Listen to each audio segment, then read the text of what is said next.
피 즉 희생을 헛되이 흘리지도 먹지도 마십시오. 피란 하나님을 향하여 드리는 희생을 말합니다. 피채 먹지 말라는 것은 하나님께 드리는 희생의 마음을 사람이 가로채지 말라는 뜻입니다.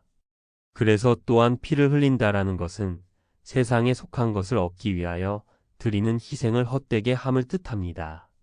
그 희생으로 하나님의 거룩함에 나아가는 것이어서 그 피를 사람이 먹어서는 안 된다고 하신 것인데 그것을 알지 못하기 때문에 공의를 관장하는 자들이 그 피를 흘리게 하고 그 피를 먹는 것입니다.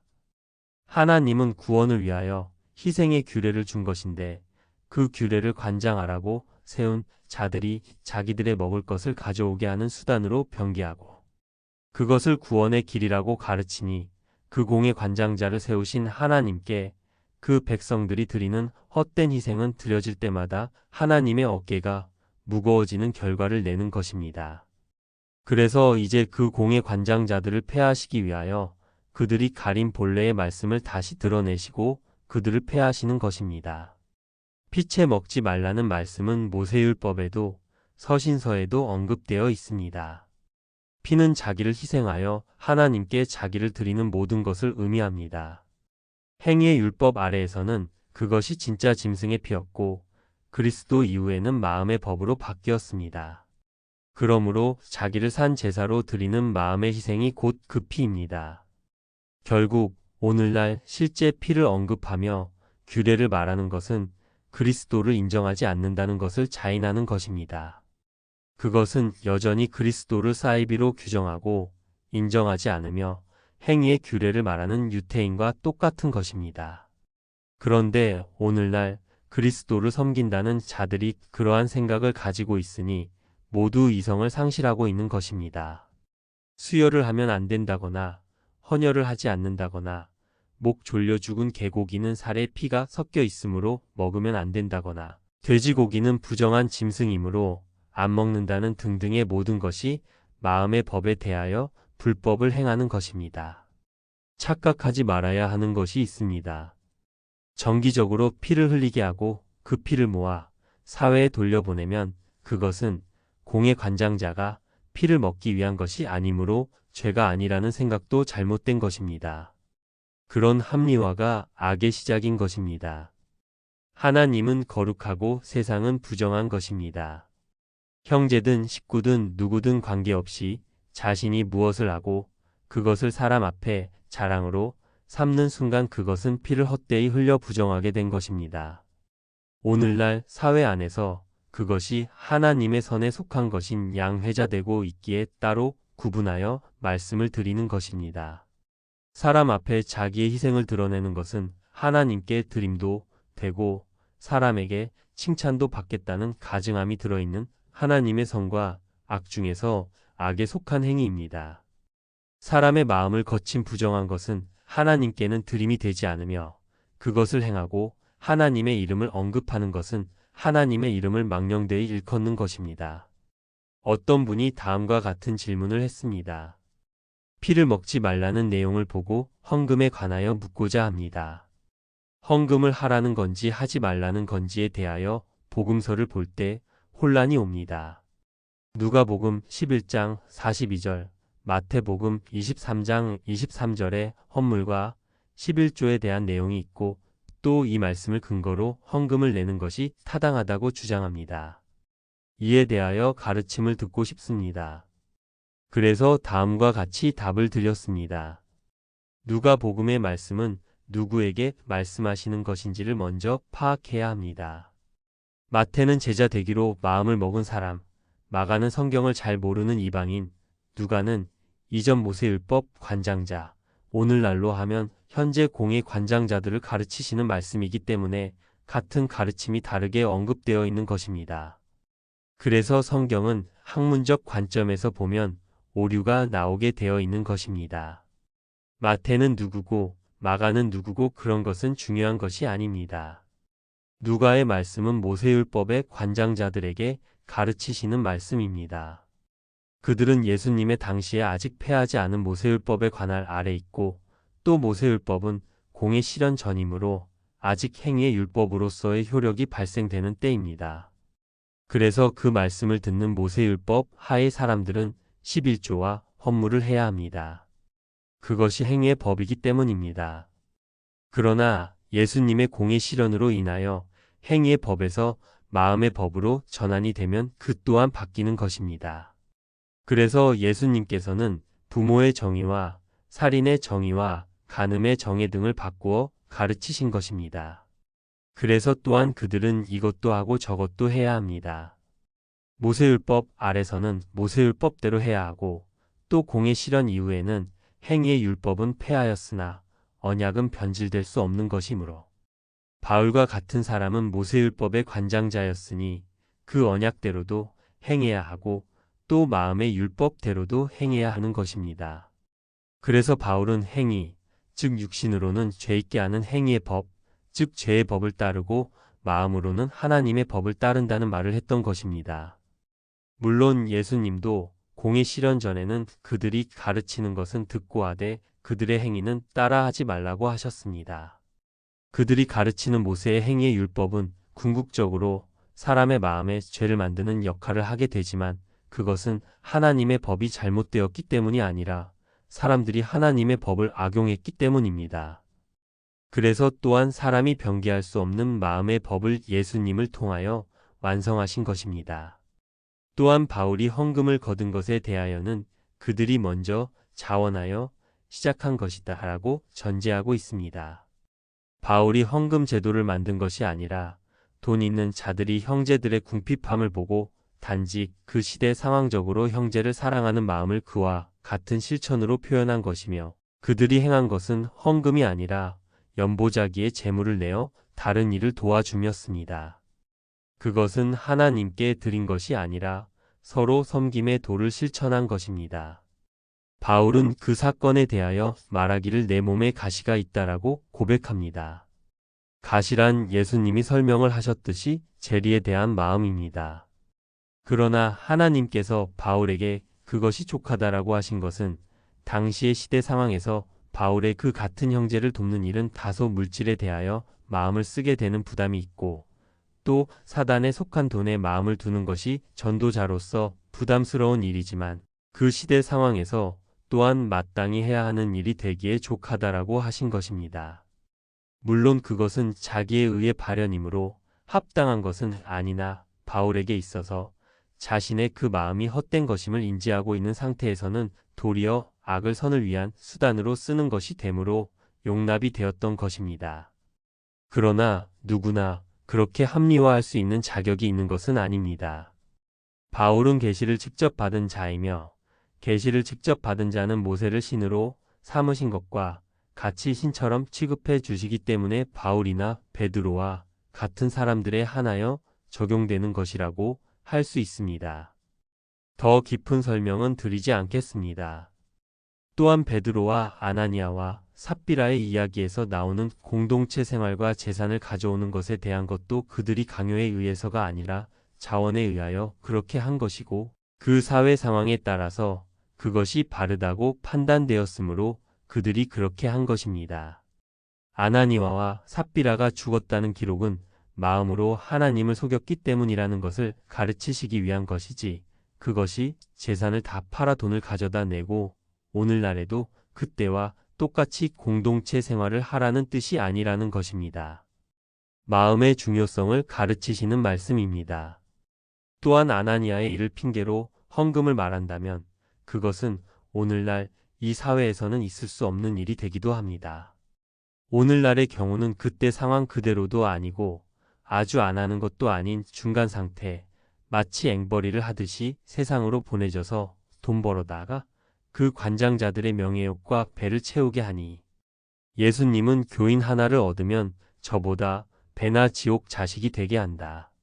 라고 질타하신 것이고 그 질타는 오늘날의 관장자들에게도 동일하게 적용되는 상태입니다. 또 헌금으로 생활비 전부를 넣은 과부의 경우도 그렇습니다.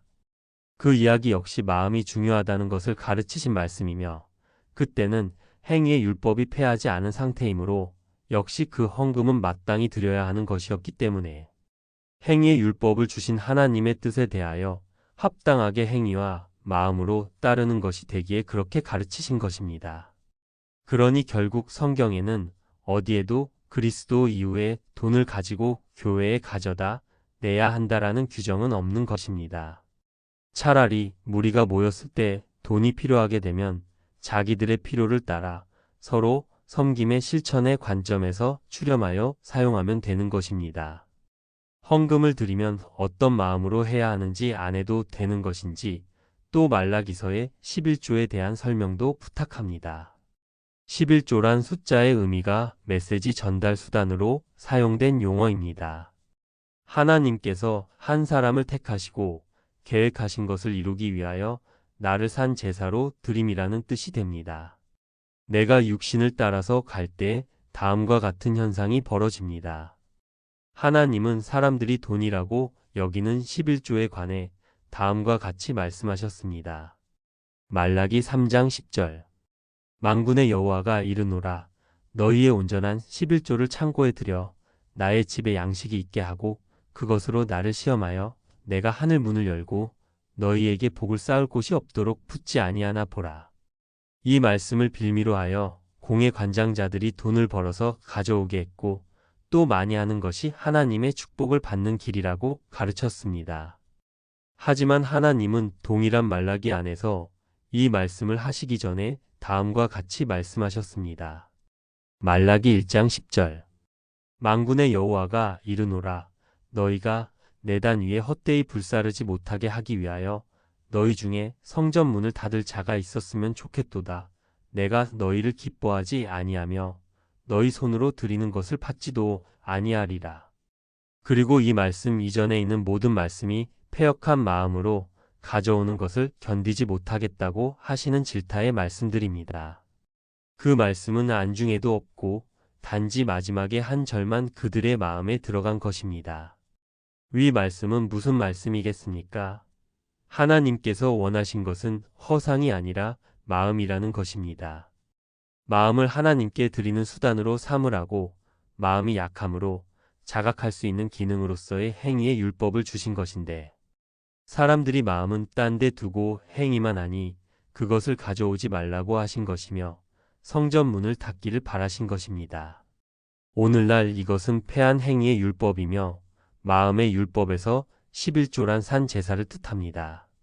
말하기도 민망한 질문입니다만 창조주이신 하나님께서 허상 속에서 살아가는 인생들의 손으로 드리는 제물이 필요하시겠습니까? 나의 희생이 하나님께 드림이 되게 하는 방법은 이렇습니다.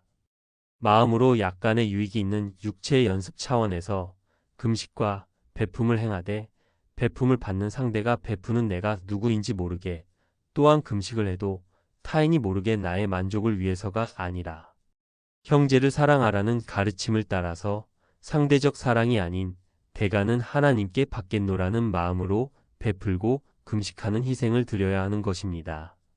그렇게 할 때 그 희생이 하나님께 드림이 되는 것입니다.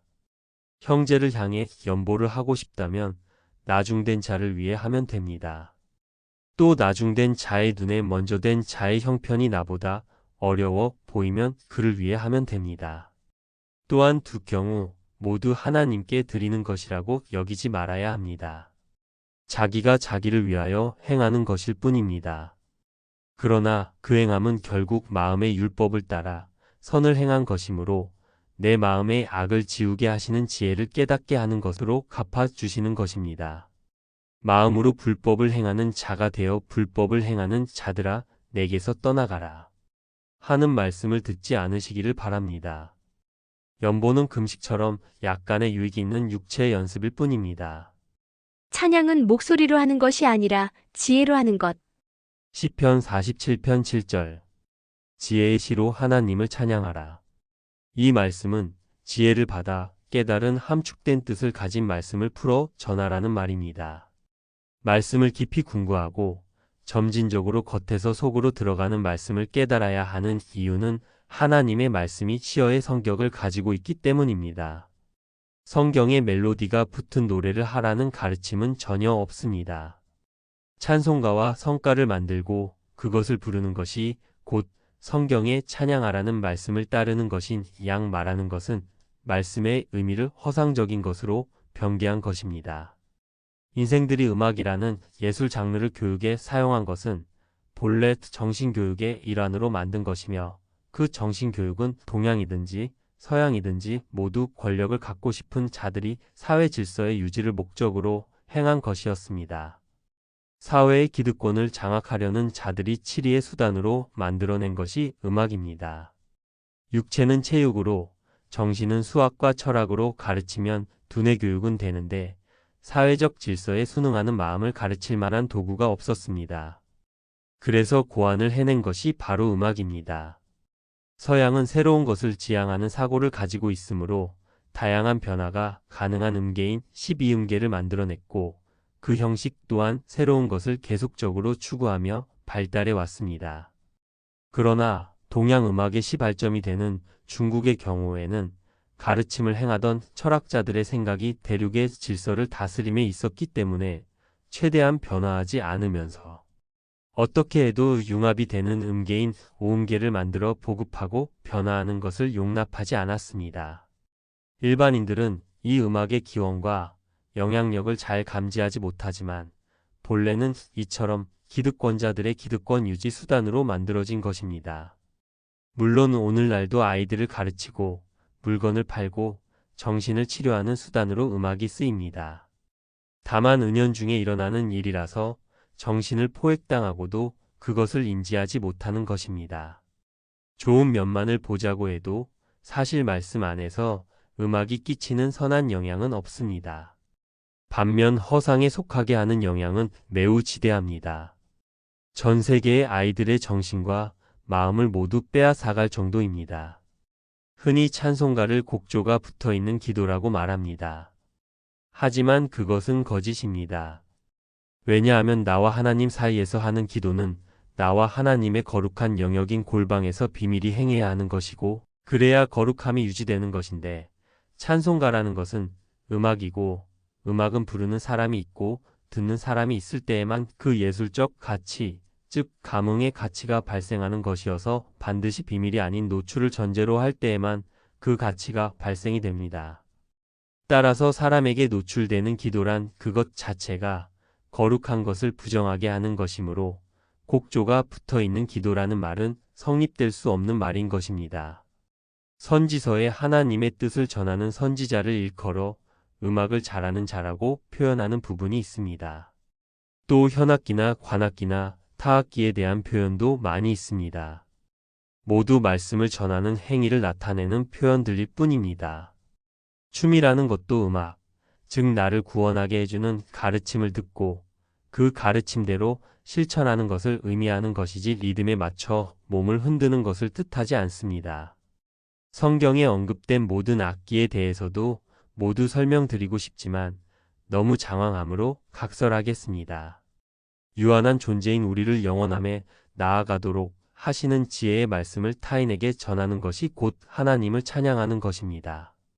표기된 네이버 카페 농부의 지혜로 찾아가시면 성경 내용 전체의 설명글을 가입 절차 없이 읽으실 수 있습니다.